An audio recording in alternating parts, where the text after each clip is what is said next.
Mateo capítulo 24, vamos a leer desde el versículo 15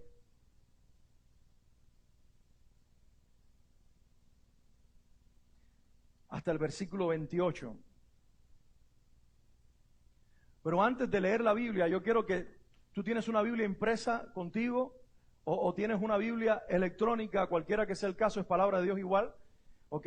Yo quiero que levantes donde tienes la Biblia en este momento, marcada, si es la Biblia impresa, no la desmarques, haz como yo ahora, deja el dedo dentro y levanta conmigo la mano arriba con tu palabra, sea el teléfono, el iPad, sea en la Biblia de papel, levántala arriba un momento, en este momento vamos a hacer juntos una declaración para Dios, ¿ok? Y vamos a decir, Señor, esta es tu palabra, yo la creo y a ella me someto, habla a mi corazón, vuélvelo tierno, rompe la roca y dame un corazón de carne, tierno para ti, para amarte y para expresarte mi amor en obediencia a tu palabra. Decido que lo que hoy recibo lo convertiré en vida y viviré para tu voluntad, que es agradable, que es buena y es perfecta. Amén y amén. Vamos a leer en Mateo 24, 15 al 28. ¿Lo tienen allí ya? Estoy leyendo la nueva versión internacional. Si alguno puede cambiar la versión, sobre todo los que están ahí electrónicos, les es más fácil hacerlo, los demás no. Pero de igual manera, sin importar versión que tengas, esta es la palabra de Dios y dice, así que cuando vean en el lugar santo el horrible sacrilegio de que habló el profeta Daniel, el que lee, que lo entienda. Los que estén en Judea, huyan a las montañas. El que esté en la azotea, no baje a llevarse nada de su casa. Y el que esté en el campo, no regrese para buscar su capa. Qué terrible serán aquellos días para las que estén embarazadas o amamantando. Alguien debe en este lugar no decir amén, decir ay, ay, ay. Yo sé que asusta este pasaje, pero es palabra de Dios y es verdad de Dios.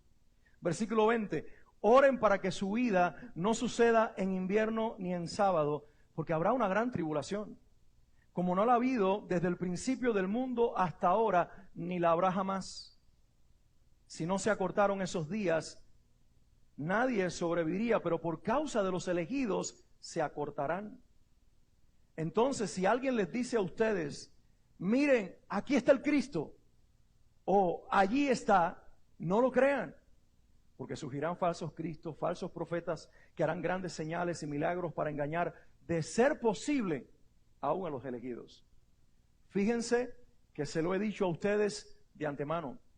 Por eso si les dicen, miren que está en el desierto, no salgan. O miren que está en la casa, no lo crean. Porque así como el relámpago que sale del oriente se ve hasta el occidente, así será la venida del Hijo del Hombre. Donde esté el cadáver, allí se reunirán los buitres. Padre, en el nombre de Jesús, oro que esta palabra hable a nuestras vidas hoy, Señor. Es tu palabra, es viva, es eficaz. Si me dijiste que la hablara en este día, es porque tiene pertinencia para hoy, porque tiene propósito para hoy, porque tú quieres enviarla y tu palabra dice que la palabra que sale de tu boca no regresa vacía, sino que regresa con los resultados, trayendo aquello para lo cual fue enviada. Hoy creo que al leer Mateo 24, 15 al 28, estamos leyendo la palabra que tú quieres darle a esta iglesia y que tú quieres que por medio de esta iglesia sea compartida con otros en otros lugares inclusive. Te pido que las personas que lo reciban a través de las redes sociales puedan también recibir en su corazón la verdad tuya, Señor. Y que tú hables a nuestras vidas en el nombre que es sobre todo nombre, en el nombre de Jesús. Preparamos nuestros oídos para escuchar tu voz. Preparamos nuestro corazón para recibir tu palabra. Preparamos nuestra mente para razonar y entender tu verdad. Y preparamos nuestro espíritu para que se vuelva vida en él, tu palabra y tu verdad. Y como mensajero tuyo, Señor, me someto a la autoridad del Espíritu Santo para que hables ahora desde tu sabiduría, desde tu entendimiento, desde tu revelación y desde tu verdad. En el nombre de Jesús. Amén y amén. Estamos leyendo desde el domingo pasado y estudiando desde el domingo pasado la profecía de Jesús. No que esta sea la única, porque el hecho de que Juan inclusive nos diera el Apocalipsis, la revelación del libro de Apocalipsis es también la revelación de Jesús. Pero en esta profecía se encierran muchas profecías, incluyendo todo el libro de Apocalipsis. Si ustedes quieren entender el libro de Revelaciones, lean Mateo 24, porque todos los símbolos y señales del Apocalipsis están encerrados en Mateo 24. Esta es la predicción o la profecía de Jesús. Di conmigo, la predicción o la profecía de Jesús. Es decir, algo que se dice en el tiempo presente, pero que está pensando en el futuro. ¿Ok? La profecía tiene una característica. La profecía bíblica tiene una característica. Normalmente cuando Dios da una palabra profética en su palabra, está pensando en más de un tiempo al cual alcanzará con su palabra. Es decir, que cuando Dios da una palabra que sale de su boca, que es acerca del futuro, no solamente es para la época que viene por delante, sino también para una generación posterior que alcanza su palabra. No hay diferencia con Mateo 24, es una predicción que tiene que ver exactamente con la generación del año 70, 30 y tantos años después de la ascensión de Jesús al cielo, ocurre la destrucción del templo de Jerusalén, y ahí comienza todo, pero también tiene que ver con la generación de los días finales, que va a vivir los eventos dramáticos y caóticos que van a suceder en la humanidad antes de la aparición gloriosa del Señor Jesucristo. Les cuento una historia, una anécdota interesante, tiene que ver con predicciones, porque a los seres humanos el tema de las predicciones nos gusta. De hecho, dicen que los adolescentes, los temas que más leen aquí en América son novelas de terror o son novelas futuristas, que tienen que ver con el futuro. Cuando Tim LaHaye, el escritor cristiano, hizo la serie relacionada con los días finales, se volvió viral. En ese tiempo no se usaba esa expresión. Pero la generación de cristianos de los años 90 leíamos y nos bebíamos los libros de Tim LaHaye que hablaban del tiempo de la tribulación y de los días previos a la venida del Señor. Nos gustan las predicciones. Hoy no predico porque me gusta el tema, hoy predico por una demanda de Dios. Pero les cuento esto, en el siglo XVI, un famoso científico alemán, su nombre Johann Stauffer, por medio de estudios cartográficos hizo unos cálculos y midió entonces los planetas y llegó a esta conclusión. Él dijo, en febrero 20 del año 1524, toda la Tierra, no solamente el continente europeo donde él vivía, toda la Tierra va a ser cubierta, dijo él en su momento, esto lo dijo en el siglo XV a finales, que para el 1524 toda la Tierra sería cubierta de una terrible y devastadora inundación. Al principio la gente no lo creyó, pero en la medida que se acercaba la fecha, como él no estoy hablando de un predicador, no estoy hablando de un profeta, estoy hablando de un científico, un hombre de ciencias, que hizo cálculos y midió los planetas y dijo, para esta fecha, 20 de febrero del 1524, la Tierra quedará sumergida en una terrible inundación y el que no esté en una embarcación morirá. Así que para enero del año 1524, la gente de mucho dinero comenzó a vender sus posesiones materiales, sus casas, para invertirla en grandes embarcaciones. En Alemania, cerca de donde se encontraba el científico Stauffer, un conde famoso vendió su castillo. Y con la venta de su castillo, porque yo me pregunto, no solamente es que la gente vendía sus propiedades, sino que había otros que no creyeron la predicción y las compraban y se aprovechaban del momento. Esos eran más vivos que los otros. Pero el hombre vendió su propiedad y hubo quien se la compró. Y con eso compró una embarcación de 3 pisos de altura. Era una especie de Noé contemporáneo. En esa embarcación puso todas sus provisiones para pasar meses y meses hasta que las aguas bajaran. Y finalmente, la noche del 19 de febrero del año 1524, este conde alemán con toda su familia y sus amigos más allegados, más íntimos, entró a la embarcación cargada de provisiones, preparados para el diluvio que vendría el siguiente día. Los vecinos y la gente del pueblo vieron aquello cuando se acercaba a la costa y entraban a la embarcación. Algunos entre burlas y otros entre sospechas lo miraban irse. Pero la mañana del 20 de febrero, una lluvia torrencial comenzó a caer en esa región de Alemania.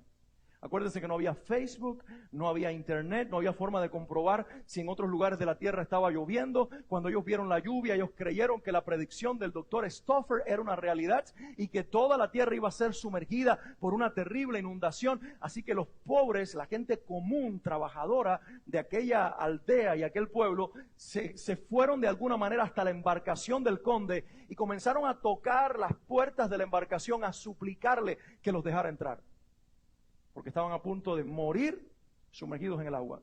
Y mientras más tocaban, de adentro se escuchaba una voz que les decía, la voz del conde: no los dejaré entrar.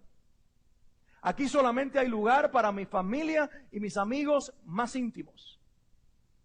Y los dejó fuera. La gente llena de odio, de ira y de desesperación, con el agua torrencial cayéndoles encima, rompió las puertas de la embarcación. Y entraron como si fuera una manada de animales desesperados dentro de aquel barco, arremetiendo contra todo. Y finalmente sacaron al conde de aquella embarcación y delante de su familia lo asesinaron. Unas horas más tarde, la lluvia se terminó y la tierra no quedó inundada. Por una sencilla razón: ni el conde ni el científico habían leído la Biblia. Cuando Noé y su familia salieron del arca, él dijo: jamás la tierra volverá a ser expuesta a un diluvio. De hecho, para que ustedes crean que yo soy Dios y cumplo mi palabra, pondré mi arco en las nubes, y cada vez que lo vean, cuando esté lloviendo, ustedes recordarán al ver el arco iris, que no es el símbolo del matrimonio gay, es el símbolo del pacto de Dios con la humanidad, que nunca más estaremos sumergidos, que nunca más estaremos bajo las aguas. Y entonces el no creerle la palabra lleva a predicciones falsas. En el año 1978, noviembre, este mes, del año 1978, Jim Jones, con 909 seguidores de la secta El Templo de Dios, de God Temples, se fueron a África y allí murieron. De esos 909 seguidores, 304 eran niños, porque decidieron los padres llevar también a sus hijos y creer las profecías de su líder espiritual, que de alguna manera los convenció que la mejor manera era morir. 909 personas perdieron la vida. Una de las más grandes tragedias, todas ciudadanos americanos. Perdieron su vida por creerle a la palabra de un hombre y no creerle a la palabra de Dios. En abril 19 de 1993, en Waco, Texas, David Koresh, 33 años, líder de una secta también pseudo cristiana, que se llamaban cristianos pero no lo eran. 20 seguidores, de los cuales 5 eran niños, fueron acabados por las balas de los soldados y de la policía norteamericana cuando estos se resistían a salir de una casa donde estaban atrincherados. Todo por creer las profecías de David, que decía que ahora la unción del rey David estaba sobre él y que la secta davídica, como se le llegó a conocer, era el verdadero pueblo de Dios. Mis hermanos, creerle a los hombres nos puede fallar. Creo en la palabra de Dios, creo que Dios da palabra profética, lo he visto en mi propia vida, lo he recibido y Dios me ha dado para darle a otros. Pero todo lo que Dios dice tiene que estar anclado a lo que dice esta palabra, porque Dios no se miente a sí mismo. Por lo tanto, la mejor palabra profética que nosotros tenemos para el tiempo que se avecina no es lo que alguien dirá, es lo que Dios ya dijo. Y lo que nosotros diremos desde el Espíritu va a confirmar y va a corroborar lo que Dios ya dijo. Yo esta mañana me sorprendía con Swanley cuando veía cómo tiene sentido, aún con estas profecías finales, la visión que Dios me daba el jueves. La palabra de Dios es increíble. Y quizás algunos de ustedes se estén preguntando: pastor, ¿por qué hablar de profecías de tiempos finales en una época en la que nosotros todavía no estamos allí y tenemos que pensar? ¿Por qué no nos predicas más bien cómo pagar las cuentas, cómo hacer dinero con la fe? Pastor, ¿cómo no? Ahora que tu mujer está en una silla de ruedas, ¿por qué no hablas de sanidad? Una serie sobre Rafa para inspirarle fe a ella y al resto de la iglesia. Bueno, porque yo no predico por la necesidad de la gente, sino por la voz de Dios. Hoy el púlpito está centrado en lo que el pueblo pide. Pero el púlpito tiene que estar centrado y el predicador tiene que estar centrado en lo que Dios dice que debo decir. Y el Señor puso en mi corazón y habló a mi vida que yo debía hablar de este tema. No necesariamente porque mañana sea la gran tribulación, sino porque el pueblo de Dios tiene que saber con tiempo antes lo que va a suceder y cómo responder. Además, porque para Dios es importante el tema de la profecía que está en su palabra. Digan conmigo, es importante. Les doy algunas estadísticas bíblicas. La primera venida de Cristo, cuando nació de María en Belén, ¿se acuerdan? En el Antiguo Testamento hay 300 profecías directas de esa primera venida. ¿Lo escuchaste? 300 profecías. Los que conocen de probabilidades matemáticas, no hay persona que pueda cumplir en su propia vida 300 declaraciones hechas acerca de su vida antes de nacer. Y Cristo las cumplió todas. Desde el pueblo en que iba a nacer, Belén, desde una mujer virgen que iba a nacer, desde que a cierta edad iba a ser llevado por sus padres siendo pequeño todavía, tal vez menos de 2 años, a Egipto, y que luego sería regresado, etcétera, etcétera, que sería inclusive traspasado por una lanza en la cruz. E Isaías 53, la descripción más grande de la crucifixión de Jesús, hecha 700 años antes de que sucediera, también habló de la resurrección de Jesús y los judíos no lo entendieron. 300 profecías acerca de la primera vez que Cristo vino. Ahora escuche este dato. En el mismo Antiguo Testamento hay 1200 profecías acerca de la segunda venida. 4 veces más la Biblia habla de la segunda que de la primera. Bueno, en el Antiguo Testamento. En el Nuevo Testamento tenemos más de 300 profecías hechas por Cristo y los apóstoles acerca de que Él viene por segunda vez. No se me entretengan con los hermanos que están entrando ahora. Mírenme a mí que les estoy hablando la palabra. Please. Gracias. Les estoy pidiendo esto porque van a recibir algo de parte de Dios. Ustedes tienen que estar preparados. Como el perro cuando le van a tirar carne. ¿Ustedes han visto un perro cuando le van a tirar carne? Él no mira más nadie. Él nada más que mira de reojo a ver si se acerca una mano, porque esa mano la va a perder el que la ponga. Él está como diciendo, dale, tírame lo que eso es mío. Mírenme a mí así y no me muerdan, solamente cómanse la palabra que es la que les voy a tirar. En total, nuestra Biblia, Antiguo y Nuevo Testamento, tiene 1500 o más profecías acerca de que Cristo viene por segunda vez. Esto es un hecho, iglesia. Él vino la primera vez, Él murió en la cruz, Él fue a la tumba, Él en el Espíritu bajó al infierno, tomó cautiva la cautividad, dio dones a los hombres, resucitó al tercer día, se fue 40 días después a la derecha del Padre, ha estado allí por 2000 años y está a punto de regresar otra vez. Alguien tiene que decir, aleluya. ¿Ustedes saben que la iglesia dejó de hablar de la segunda venida?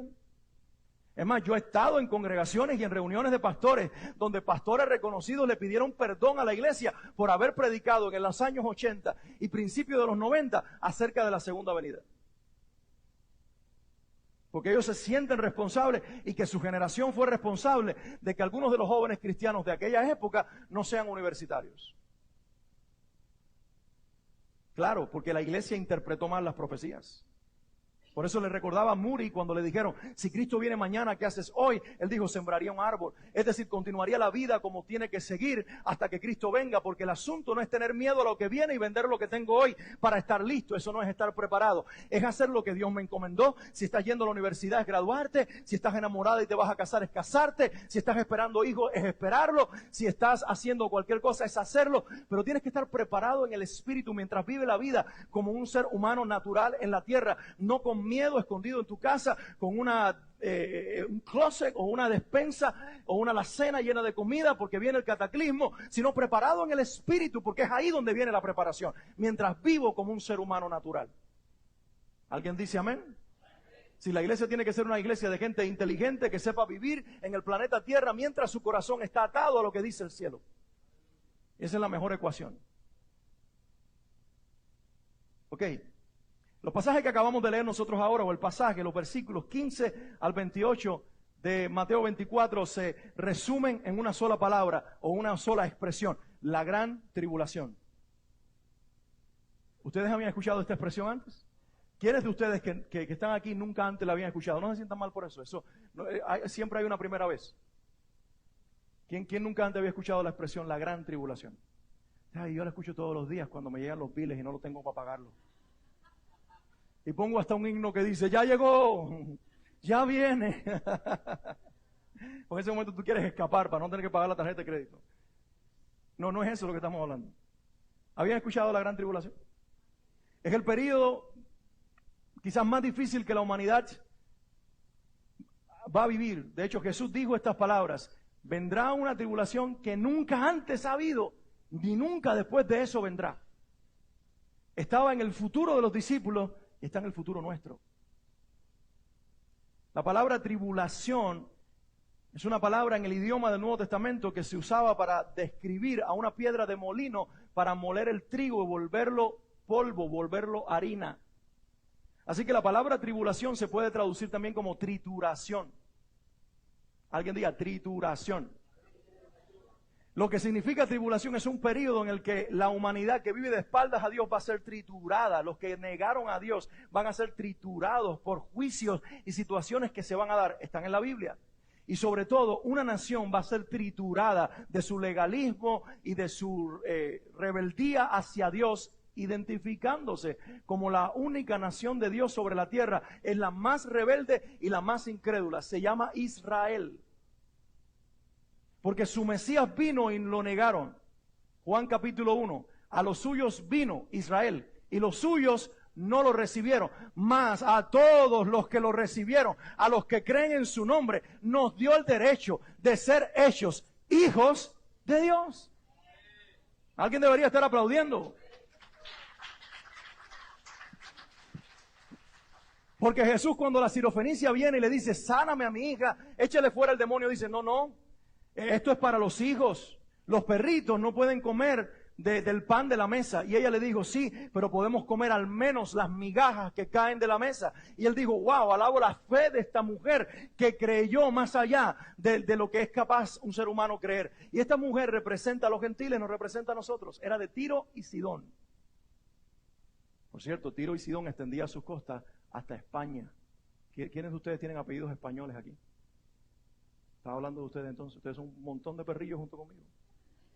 Pero bendito Dios que nos puso a comer las migajas de la mesa y fue a nosotros a los que nos liberó y no a los de la casa de Israel. No porque ellos no podían serlo, sino porque no quisieron. A los suyos vino y los suyos no lo recibieron. Mas a todos los que le recibieron, a los que creen en su nombre, les hizo hijos de Dios. Y luego cuando vas a Romanos capítulo 9, 10 y 11, la elección de Israel, dice que Dios cortó la rama natural y injertó una rama que no era natural en el olivo que es Dios. Y esa rama no natural injertada en el olivo somos nosotros. Y dice, si Él te puso a ti en su tronco y te hizo uno con Él, así como no podrá Dios volver a injertar a Israel al final de los tiempos, cuando el último de los gentiles se salve según el conocimiento previo de Dios, ahora todo Israel será salvo. Entonces, la tribulación está diseñada para que toda la casa de Israel reconozca que el Señor es Dios y que su Mesías, Dios hecho hombre, ya tiene un nombre, ya vino y viene otra vez y se llama Jesucristo.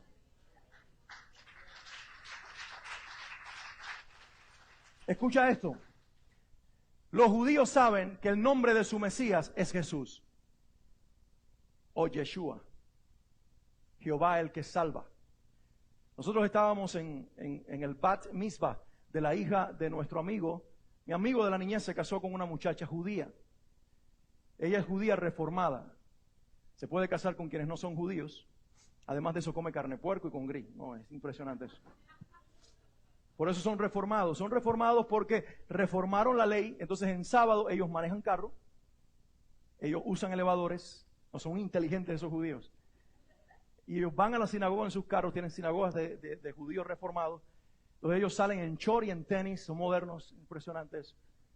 Entonces estábamos un domingo después del Bat Mitzvah y estábamos ellos estaban teniendo un karaoke time, estaban cantando. Entonces ahí lo mismo había reggaetón que había, no, impresionante los judíos. Y nosotros estábamos como diciendo, ¿dónde estoy? Pero de momento mi amigo, me pongo a hablar con él y él busca en su computadora y me dice, mira, esto es lo que nosotros cantábamos el sábado en nuestra sinagoga.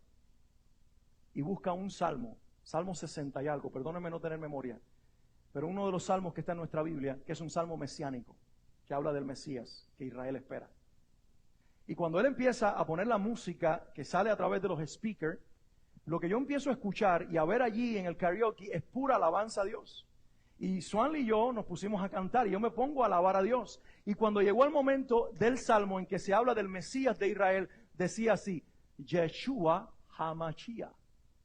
Esa es la traducción en el hebreo del Mesías que ha de venir. Yeshua HaMashiach. Es decir, ellos lo cantan y todavía no lo aceptan. Porque había muchos Jesús en los días de Cristo. De hecho dice, ya vino uno, dijo Gamaliel, vino uno que se llamaba Bar Jesús, el hijo de Jesús, y tenía muchos seguidores. Y esta gente lo dejaron de seguir. Si esta secta es verdadera, lo seguirán. Y si no es verdadera, lo negarán. Nosotros no podemos negar lo que Dios hace, dijo Gamaliel. Entonces el nombre de Jesús era típico en aquellos días. Pero ellos dicen, el Jesús de los cristianos, el Yeshua de la iglesia cristiana es uno más. Por eso lo niegan, pero lo cantan. De hecho, les digo allí, les conté esto en una ocasión a ustedes. Cuando yo estaba cantando el Salmo con mi amigo, su suegra vino y me dijo, ella se quedó, estaba emocionada, eso no ha sucedido todavía, me gustaría que sucediera. Ella me dijo, yo quiero hablar con mi rabino para que tú vengas a Tampa y tú enseñes en mi sinagoga a recibir al Espíritu Santo. Porque tú tienes al Espíritu Santo que yo quiero conocer. Dice la Biblia, Romanos capítulo 9, 10 y 11, que nosotros hemos sido puestos para provocar celo a Israel.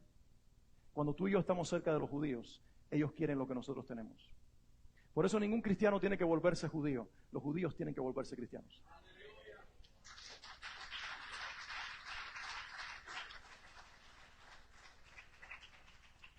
Ahora, aquí hay una señal profética que Dios nos da. Una señal para nosotros que es real y que tenemos que prestarle mucha atención. Vamos un momentito a los primeros versículos que leí. Mateo 24, versículo 15. Es más, nos detenemos ahí un momento. Versículo 15 nada más. ¿Ya estamos allí? Esta es la señal profética que Jesús puso para que la entendiera sus discípulos en ese momento y para que lo entendiera la iglesia del último tiempo. Y si nosotros, el Señor nos deja en la tierra hasta ese momento, tenemos que ser entendidos en esta señal profética. Es esta.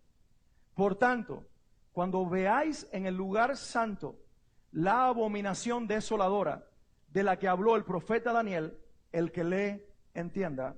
Versículo 16. Entonces los que estén en Judea huyan a los montes, y continúa hasta el versículo 20 describiendo lo que su iglesia tiene que hacer cuando vea algo que Daniel profetizó unos cuantos siglos antes de que Cristo estuviera en la tierra, y lo llama la abominación desoladora. Diga toda la iglesia conmigo, abominación desoladora.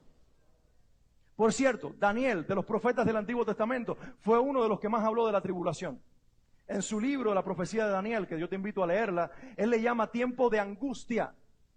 Pero la versión en griega, la versión Septuaginta, que fueron 70 hebreos que tradujeron al griego de la época la Biblia del Antiguo Testamento, le llamaron a la palabra que ahí aparece en nuestra Biblia en español, angustia, la llamaron tribulación. Lo que Daniel profetizó fue acerca de la tribulación. Y Daniel profetizó acerca de un momento conocido como abominación desoladora. 3 profecías en el libro de Daniel, de la misma o del mismo evento. Daniel 9:27, para los que toman notas. En Daniel 9:27 él menciona la expresión la abominación desoladora. Daniel 11:31 otra vez dice la abominación desoladora. Y luego Daniel 12:11, que es el pasaje que más habla del futuro y que más tiene que ver con el libro de Revelaciones y Mateo 24. En Daniel 12:11, Daniel dice otra vez más la abominación desoladora. Ahora escucha esto.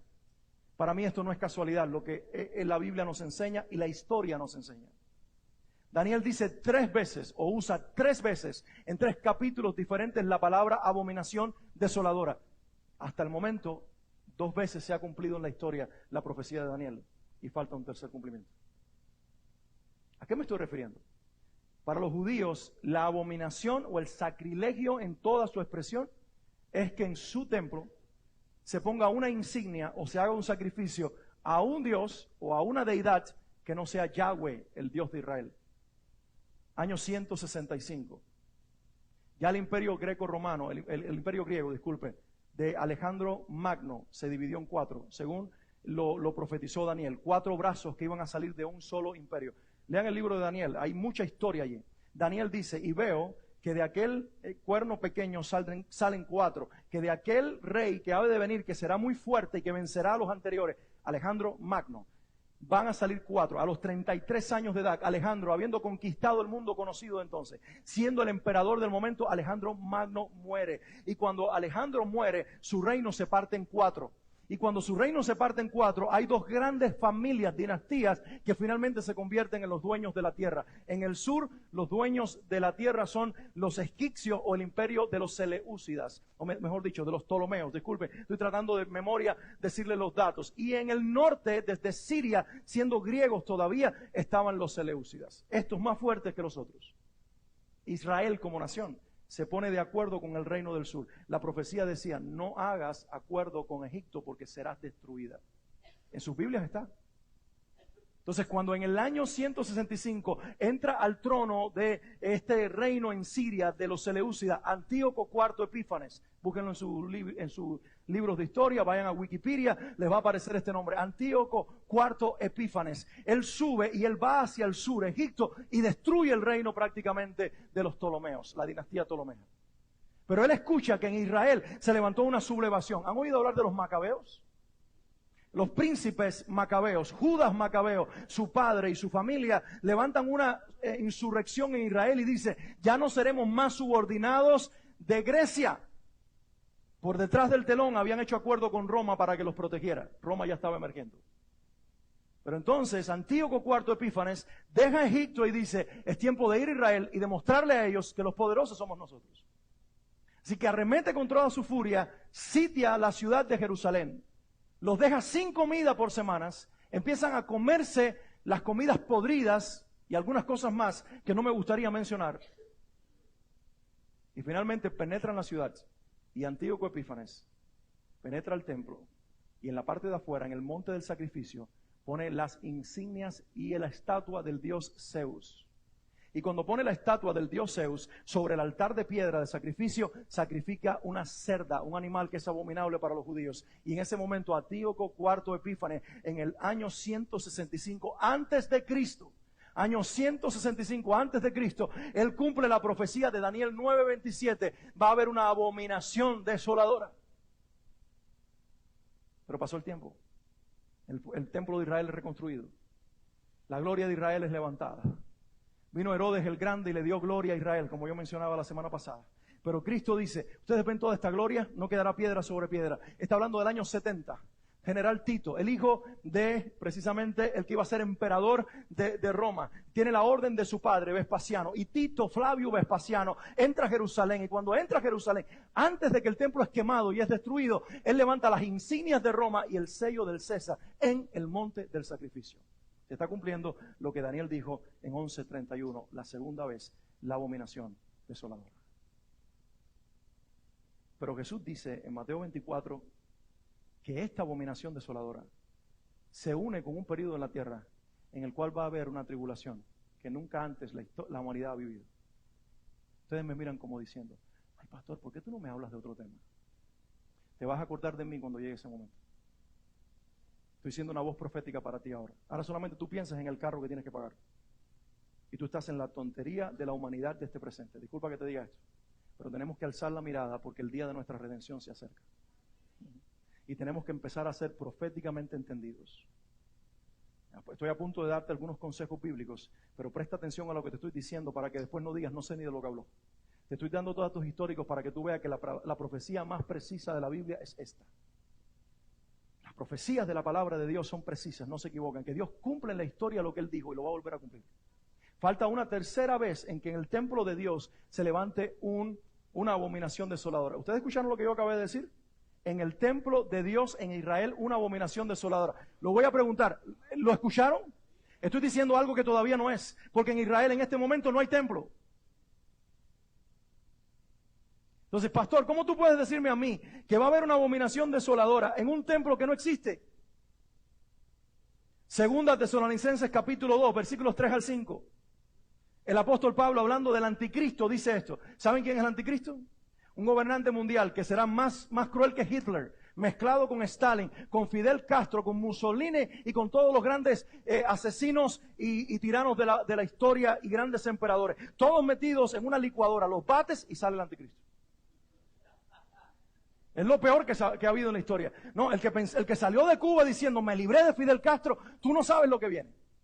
Dios quiera que la interpretación de que la iglesia no esté en la tierra para ese momento sea la correcta y nos hayamos ido, porque el hombre es malo. Pero mira lo que dice la Biblia. No se dejen engañar de ninguna manera, porque primero tiene que llegar la rebelión contra Dios. ¿Sabe de qué está hablando Pablo? De la venida de Cristo. Y él dice, hay dos cosas que tienen que suceder. La primera se llama apostasía.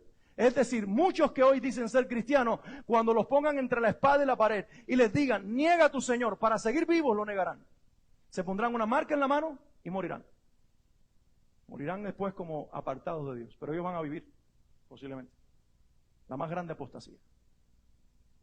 Dicen que cuando los rusos invadieron o tomaron el poder de Rusia, uno de los soldados rusos que se había hecho cristiano, un oficial, llegó a una reunión clandestina de una iglesia en Rusia prohibida, donde él sabía que había unos 20 y tantos cristianos, y llegó con sus soldados subalternos, entró en la habitación, los tomó por sorpresa, apuntaron sus almas y dijo, doy 5 minutos para que todos los que estén aquí dispuestos a renunciar a su fe salgan de esta habitación.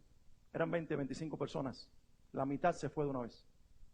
Renunciaron inmediatamente a identificarse como cristianos. Y él siguió amenazando, y al final se quedó un puñadito. Esto es historia. Y cuando se quedó este puñadito, no más de 5 o 6 personas, entonces él dijo, bajen las armas, y dijo, hermanos, ahora podemos adorar juntos a Dios.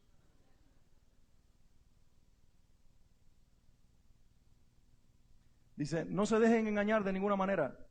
Tiene que llegar primero la rebelión contra Dios y manifestarse el hombre de maldad, el destructor por naturaleza. Este se opone y se levanta contra todo lo que lleva el nombre de Dios o es objeto de adoración. Escucha esto. Por eso dice Juan desde el primer tiempo que el espíritu del anticristo está sobre la tierra en operación, porque no le gusta ni la adoración ni lo que proclama el nombre de Dios. Y luego dice, hasta el punto, escuchen esta parte ahora, hasta el punto de adueñarse del templo de Dios y de pretender ser Dios. Ahí está la profecía bíblica. En Israel ahora mismo hay un instituto del templo que tiene las vestimentas de los próximos sacerdotes. Todos los utensilios sagrados que fueron destruidos. Todo lo que se necesita. Lo único que ellos necesitan es que las Naciones Unidas, el grupo de los 7 y los grandes poderes del mundo le den el permiso y una orden a los musulmanes de remover la mezquita que está justo donde estaba el templo y ellos vuelvan a erigir su templo. El presidente Trump está en conversaciones hace mucho tiempo, no es el único presidente norteamericano que lo ha hecho, pero a él le tocó seguir con la agenda de conversar con los grandes hombres de poder en el mundo y sentarse con el líder de los palestinos y con el primer ministro israelí. Está tratando de lograr un tratado de paz. Los israelitas nunca aceptan lo que les ofrecen. Les están pidiendo dividir la ciudad de Jerusalén y darle la mitad a los judíos y la otra mitad a los palestinos. Ahora está bajo el poder de Israel. Belén le pertenece a los palestinos, pero Jerusalén es totalmente judía, menos el monte del templo que tiene la mezquita musulmana y no se pueden hacer sacrificios. En abril de este año, en plena semana de la Pascua judía, los sacerdotes vestidos con las ropas que ella tienen y un cordero llegaron al monte donde está la mezquita y ahí iban a sacrificar un cordero como en los días del Antiguo Testamento y tuvieron que ser sacados por la policía israelita que no les da permiso para hacerlo. Ellos están esperando que les ofrezcan este acuerdo de paz. Está bien, partimos la ciudad de Jerusalén a la mitad, si nos dejan ahí en ese lugar donde está ahora la mezquita, levantar nuestro templo. Lo que no saben es que esa va a ser la preparación para que aparezca en la historia el anticristo y los confunda haciéndoles creer que es su Mesías y se sentará abominablemente en el templo de Dios diciendo que es Dios. Satanás en un ser humano por un momento se sentará en un trono que siempre ha querido, el que le pertenece a Dios, aunque sea en la tierra, pero será por un corto periodo de tiempo, porque entonces el Señor con toda su furia vendrá y le destruirá con el poder de su boca.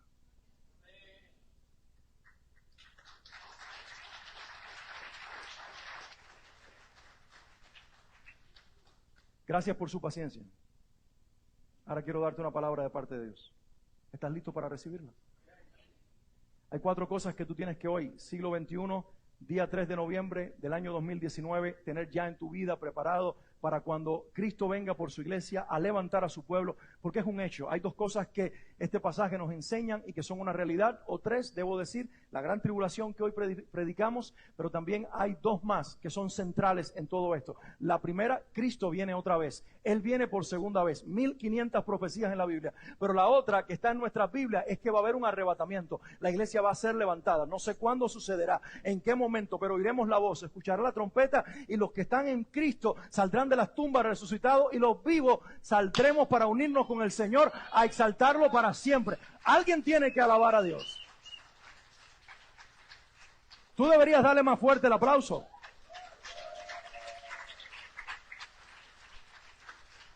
Ahora mismo hay púlpitos cristianos diciendo que Cristo ya no viene.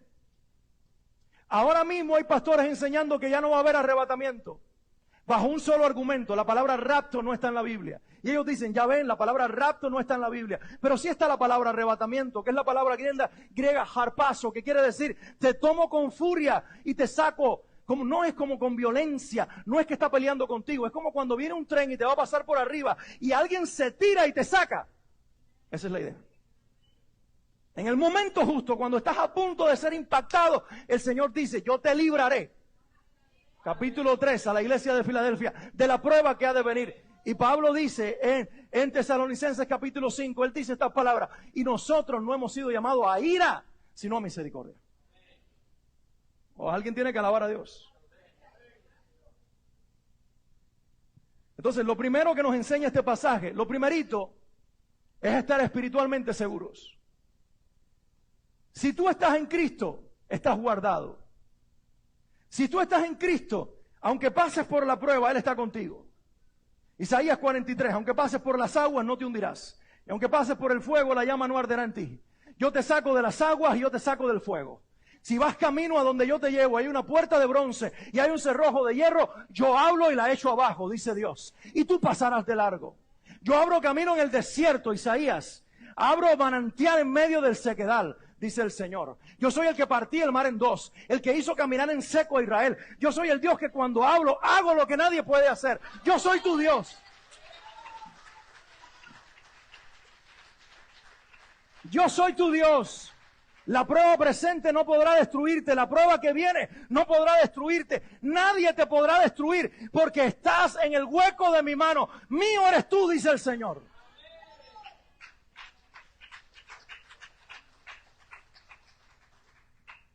Aunque aumente el fuego en los próximos días, aunque sea como cuando el rey dijo, aumenten el fuego para que estos muchachos ardan bien por desobedecerme. Y el fuego parecía que iba a destruirlos porque aún los que lo echaron se quemaron. Pero dice la Biblia que cuando estaban en el fuego, no eran 3, eran 4. Y el cuarto tenía apariencia como uno de los hijos de los dioses. Digo en su interpretación pagana aquel rey. Y nosotros decimos, no era un hijo de los dioses, era el Hijo de Dios. Era la segunda persona de la Trinidad. Era Cristo antes de ser encarnado. Era el Señor que siempre ha sido, el que es antes de Abraham, el que conoció a Abraham, el que conoció a David, el que es, su nombre es el gran yo soy. Él está contigo.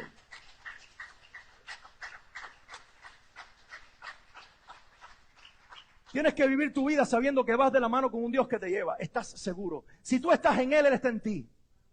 Y vencerás.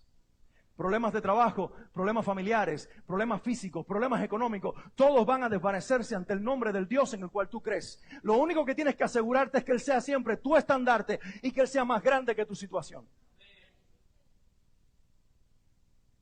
Pablo le dice a los tesalonicenses, nosotros en cambio siempre debemos dar gracias a Dios por ustedes, hermanos amados por el Señor, porque desde el principio Dios los escogió para ser salvos mediante la obra santificadora del Espíritu y la fe que tienen en la verdad. Para esto Dios los llamó por nuestro evangelio, a fin de que tengan parte en la gloria de nuestro Señor Jesucristo. Así que, hermanos, sigan firmes y manténganse fieles a las enseñanzas que oralmente o por carta les hemos transmitido. Que nuestro Señor Jesucristo mismo y Dios nuestro Padre, que nos amó por su gracia y nos dio consuelo eterno y una buena esperanza, los anime y les fortalezca el corazón para que tanto en palabra como en obra hagan todo lo que sea bueno. Nuestro Dios no es Dios de malas noticias para el que cree. Es el Dios de la buena esperanza, el Dios de la seguridad. Alguien alabe.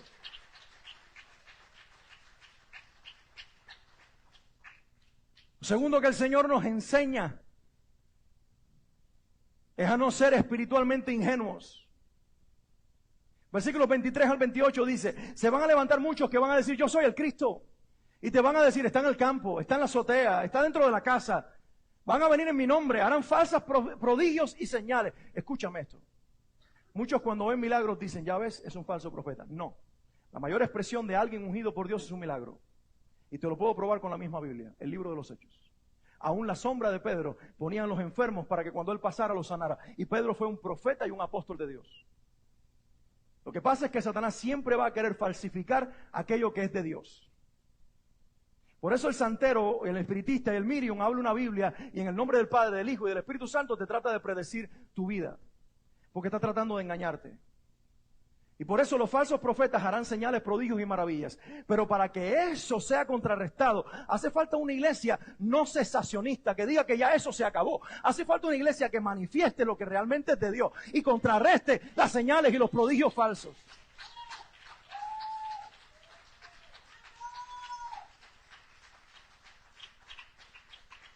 Pero a la misma vez, tú tienes que tener discernimiento para que no le digas amén a todo lo que tú ves. Porque no toda señal hecha en el nombre de Jesucristo y no todo el que habla en nombre de Cristo, por mencionar el nombre de Cristo, es de Cristo. Pero tú tienes un espíritu dentro de ti con el cual tienes que tener comunión. Y cuando Él te diga esto no es, esto no es. Y cuando tú vayas a la palabra y no encaja, no encaja. Aunque estén diciendo que es de Dios, usted guíese por el Espíritu de Dios y la palabra revelada a tus ojos que te guíe como firme brújula a la verdad. No podemos ser ingenuos. Debemos volvernos expertos en probar los espíritus. El don que más tiene que desarrollarse en la iglesia en este tiempo es el don del discernimiento. Miren conmigo, discernimiento. Tenemos que discernir, como dice Juan, prueben los espíritus para que sepan cuál es de Dios y cuál no. El discernimiento no viene por intuición. La intuición es humana y se hace historias. El discernimiento es un don. Hay gente que en la iglesia dice que tiene discernimiento y lo único que tiene es intuición. Ellos intuyen. ¿Y saben quién es el que intuye? Satanás. La intuición puede ser un arma para un mover diabólico. Porque Satanás intuye, él no conoce el futuro. Por eso siempre un santero, un espiritista, un medium y un falso profeta te hablarán de tu pasado y hasta de tu presente, nunca de tu futuro. Yo escuchaba a alguien profetizando y decía nombres exactos de la gente. Pepe, ¿estás aquí, Pepe? Se levantaba Pepe. ¿Tú eres el hermano Roberto? Sí. ¿En tal época tenías una casa en tal lugar? Sí. Pero cuando llegaba el futuro le decía, y el Señor te va a bendecir. Y se iba. Y el Señor te iba a bendecir. Y yo dije, pero un momentito. Si Dios puede decirte el nombre y dónde tú vivías hace 15 años, Él no podrá decirte específicamente lo que va a decir contigo mañana. Porque el Dios nuestro no solamente está en nuestro pasado y está en nuestro presente, también está en nuestro futuro. Y la palabra profética no solamente es una palabra de ciencia con respecto al ayer y al hoy, es una palabra que apunta al mañana y Dios da palabras precisas de algo que realmente solamente tú sabes. Entonces hay que tener mucho discernimiento. Jesús dice que su regreso será como un relámpago en el cielo. Cuando hay un relámpago en el cielo, un thunderstorm, y hay una tormenta que está preparando, y empiezan los relámpagos a estar en el cielo, ¿los vemos o no los vemos? Por eso Él dice, cuando te digan, está en la azotea, y tú no lo viste, no es Él. Porque desde donde tú estés lo verás. Él lo que está diciendo es, cuando yo venga por mi iglesia, todos me verán. Así estén en Miami o estén en el Congo. Así estén en las playas de Cancún o están en una prisión la más oscura en cualquier sitio de la tierra. No importa el lugar, verás como un relámpago que alumbra el cielo a tu Señor Jesucristo y la señal del Hijo de Dios viniendo por ti. Y también dice el Señor algo más. Termina el versículo 28 que yo leí de una manera un poquito rara, ¿verdad? No sé si se dieron cuenta, pero el versículo 28 dice, porque donde quiera que estuviera el cuerpo muerto, allí se juntarán las águilas. Dice, no tiene sentido. Tienes que ir a Ezequiel capítulo 39, 17 para entenderlo. Ezequiel capítulo 37 es la resurrección de la nación de Israel. Ocurrió en abril del 1948. En un día Israel se volvió nación. Ezequiel capítulo 38 y 39 es una batalla futura de una confederación de ejércitos que vendrá contra Israel, posiblemente la Tercera Guerra Mundial. Y el Señor dice que cuando Él destruya esos ejércitos que vienen contra la nación, esto es lo que sucederá.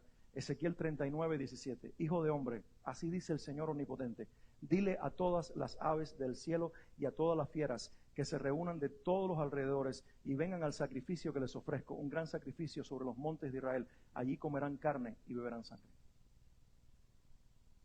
Si estamos vivos en el momento que el Señor llegue, y esto es para que algunos de nosotros lo veamos, veremos también cómo esto se cumplirá como una señal profética de que la iglesia va a ser levantada y va a ser recogida, porque empezarán los juicios de Dios sobre la tierra. Algo estoy convencido: las copas de la ira de Dios de Apocalipsis es para una tierra rebelde y para un Israel que le dio la espalda a Dios, que se convertirá al final, pero no para una iglesia que ha sido lavada con la sangre del Cordero.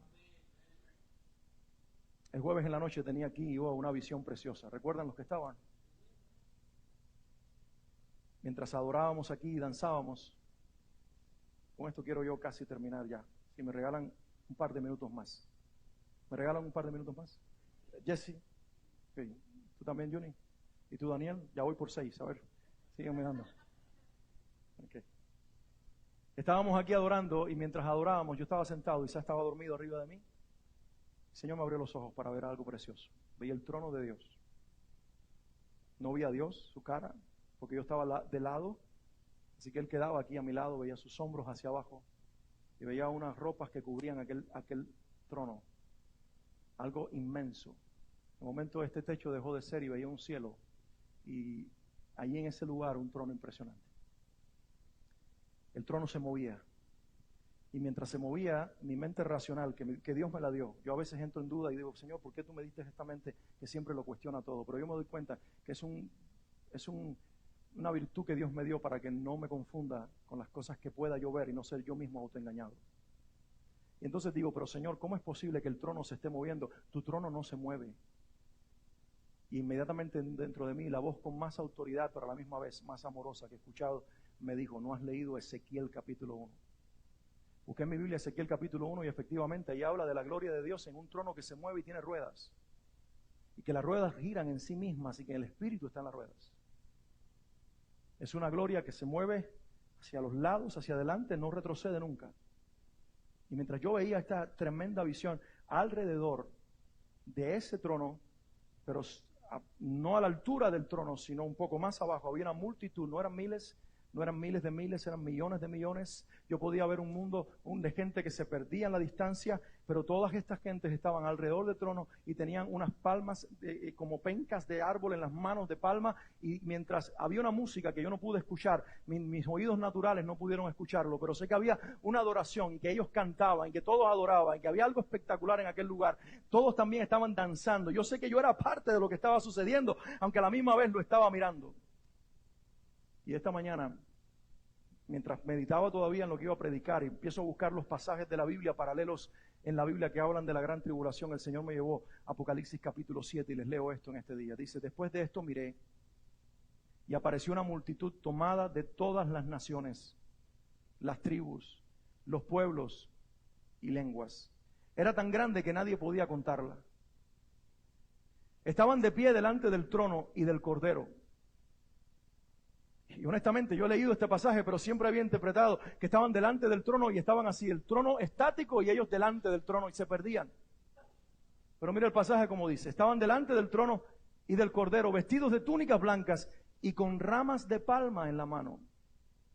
Gritaban a gran voz, la salvación viene de nuestro Dios que está sentado en el trono y del Cordero. Y todos los ángeles estaban de pie alrededor del trono de los ancianos y de los 4 seres vivientes y se postraron rostro en tierra delante del trono y adoraron. Ustedes escucharon, alrededor del trono. Y dice que se le acercó un anciano a Juan y le preguntó, esos que están vestidos de blanco, ¿quiénes son? ¿Y de dónde vienen? Son de toda lengua, de toda nación, pero ¿quiénes son? ¿Y de dónde vienen? Juan le respondió, eso lo sabe usted, mi Señor. Y él me dijo, aquellos son los que están saliendo de la gran tribulación. Han lavado y blanqueado sus túnicas en la sangre del Cordero. Por eso están delante del trono de Dios, Día y noche le sirven en su templo, y el que está sentado en el trono les dará refugio en su santuario. Y Dios me dio algo precioso a entender en su palabra. Aún en el tiempo de mayor prueba, de mayor muerte, de mayor negación de Dios, de mayor apostasía, habrá gente confesando el nombre de Dios, atreviéndose a ser decapitado por el nombre de su Salvador. Amarán menos sus vidas y lo amarán más a Él. Y dice el Señor, el que ame menos su vida y me ame más a mí, la hallará. Pero el que ame su vida y me aborrezca a mí, no tendrá vida, sino que morirá. Llegará un día en que eso sucederá.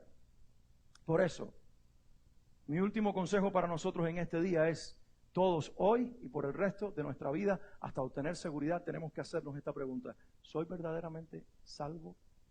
¿Tengo verdadera salvación? ¿Saben? ¿Cómo puedo saber yo que soy salvo? No el vecino que no sabe y no vive en mi corazón. ¿Cómo yo puedo saber si soy salvo? Jesús lo dijo de esta manera: al árbol se le conoce por sus frutos. La única forma de saber si tengo vida eterna no es porque la profese, no es porque recite la Biblia ni venga a la iglesia, discúlpenme. Pero hay demasiada gente en las iglesias que no va a estar donde están los salvos. No será parte de la multitud que alabe a Dios. No pagarán con su sangre o con su muerte por su salvación y por su vida. O no pasarán a la eternidad siendo arrebatados al cielo. No, por una sencilla razón: la religión no salva. Memorizar la Biblia no salva. Tener teólogos favoritos no salva. Tener una posición doctrinal cualquiera que sea no salva. La salvación es la confesión de un nombre que se llama Jesucristo. Pero escúchame esto: hemos confundido y hemos pensado que confesar a Cristo es hacer una fórmula verbal y ya se acabó. No, quien confiesa a Cristo con los labios es transformado en el interior y recibe el Espíritu Santo.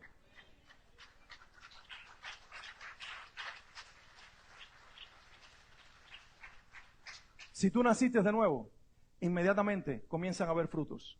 No digo que sean todos los frutos que tienes cuando pasa el tiempo, pero sean frutos pequeños que van a ir en aumento y van a ir aumentando en cantidad. Pero lo primero que surge cuando tú naces de nuevo, te voy a dar una pista, es que empiezas a amar a Dios y amar lo que Él dice. No has cambiado completamente, porque nadie es perfecto y estamos todos en un proceso que no termina hasta que Él venga. Pero cuando tú naces de nuevo, hay un amor por Dios que surge, que va en aumento. Y cuando tú eres lleno del Espíritu Santo, ese amor no se termina, aumenta más y aumenta más. Por eso toda la iglesia, si eres salva, tienes que llenarte del Espíritu Santo, una pasión que nunca se acaba. El amor por Dios, el amor por su palabra. Y cuando tú amas su palabra, tú no te resistes a lo que Él dice. Tú te sometes a lo que Él dice. Les tengo una pista a algunos de ustedes. Si ahora mismo estás viviendo algo fuera de los parámetros de Dios, tienes que preguntarte si realmente eres salvo. Relaciones sexuales fuera del matrimonio es pecado. Vivir dependiendo de las drogas destruye tu cuerpo. Imágenes en los bolsillos y en rincones de las casas es idolatría. Amor al dinero es un dios. Religiosidad y orgullo propio y vanagloria y autojusticia habla más de culto a nosotros que de culto a Dios. Esto no lo digo con juicio, esto lo digo con amor. Y yo entiendo que hay muchos hijos de Dios que mientras están pecando, están también diciéndole: Señor, yo no quiero más esto. Termínalo en mi vida. Y esos, lo más probable es que son hombres y mujeres que han tenido un encuentro con el Señor porque por alguna razón no han sabido cómo dejar que el poder del Señor quiebre en sus vidas algo que los está controlando. Oro que si esa es tu situación, se quiebre y tú puedas tener el poder de Dios que termina con una hora, en un minuto termina con lo que te controla o te ha controlado por toda una vida. Pero cuando tú tienes una actitud que, conociendo la verdad, tratas de enseñarle a la Biblia lo que es la verdad, y tratas de decirle a los demás alrededor tuyo que esto está equivocado y que tú sabes lo que es la verdad, esto que te voy a decir no es juicio, esto es amor. Necesitas nacer de nuevo. Necesitas confesar a Cristo. Porque el que confiesa al Señor Jesús no reinterpreta la Biblia, no la hace a su medida, la entiende, la cree tal cual es, y nosotros nos hacemos a la medida de Dios. ¿Quieres ponerte de pie un momentito?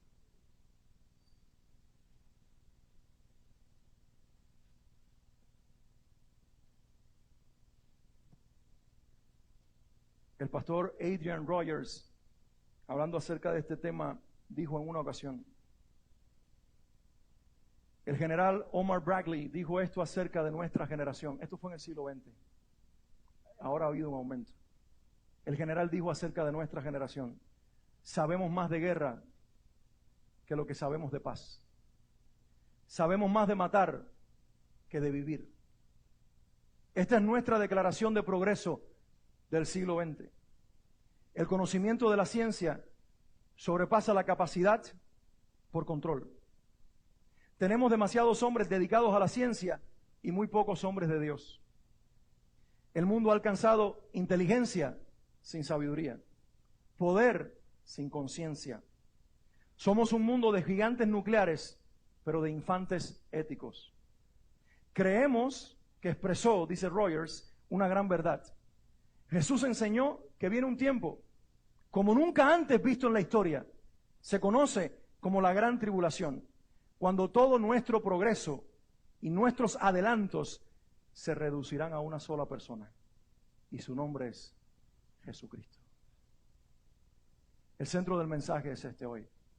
Nuestras vidas están bien y nuestras vidas prosperarán si nuestras vidas están en Cristo.